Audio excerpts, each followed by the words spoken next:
Hello, my name is Harry Manconi.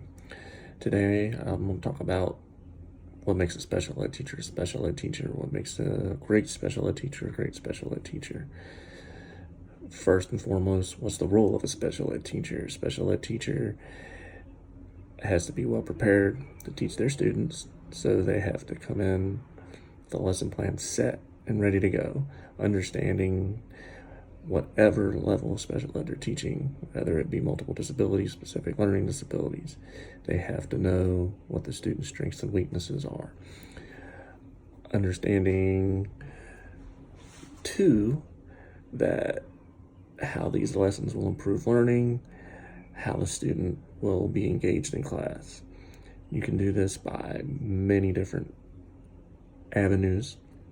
As a first year teacher, getting to know my children will be my first and foremost. Getting to know their wants, desires, and probably likes, as far as it goes as special ed.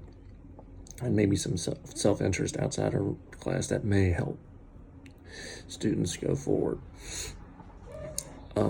Advocating the profession, true professionalism is presenting yourself as a teacher at all times, and having understanding of situations that the students are in, whether it be personal, family, or inside the school.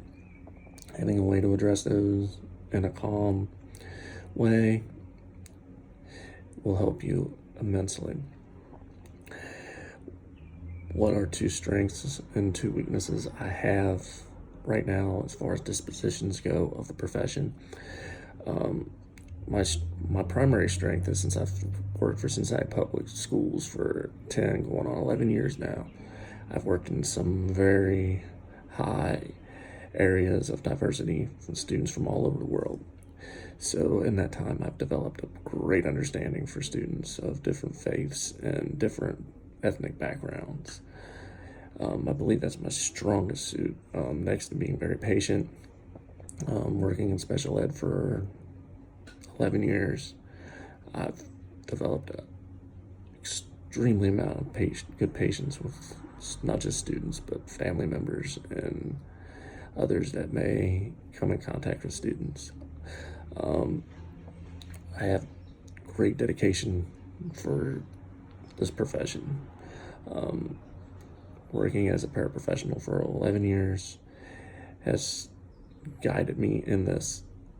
I know that this is what I want to do, and I am going to do what I need to do to be a great special education teacher. What are my personal biases as a first year teacher going in?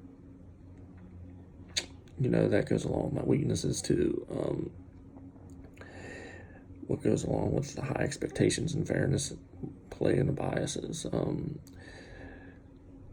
We don't want to be biased as teachers, but sometimes perception is 9/10 of reality, and until we get to know the students personally and where they come from, and things like that, what we read on paper is what we got. And sometimes biases will play into a first year, especially a first year teacher, because paperwork is all you have. You've never had any experience with these students. You may or may not know what the book tells you, So understanding how this will impact you is essential. How I would combat that is spend at least 2 to 3 weeks knowing my kids, just getting to know them. We'll work through some stuff so we'll gauge academic prowess and some, interests. So maybe we can work on rewards for things that will happen. Personally, and what makes a great special ed teacher a great special ed teacher is being able to understand students. Understanding will get you far with inside special ed. If you don't develop a great understanding, knowing your kids, you're not going to make it very far. Thank you.